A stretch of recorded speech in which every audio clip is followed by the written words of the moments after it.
সুরের হাতটি ধরে চলো চলে যাই,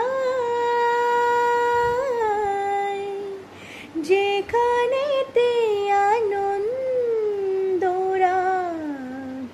বাজে গো সদাই।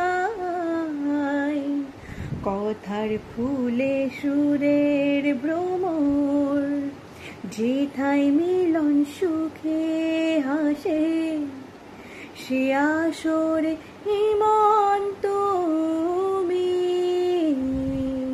থাকো বন্ধু আমার পাশে। বেহাগ যদি না হয় রাজি, বসন্ত যদি না আসে, সে আসরে হিমন্ত তুমি থাকো বন্ধু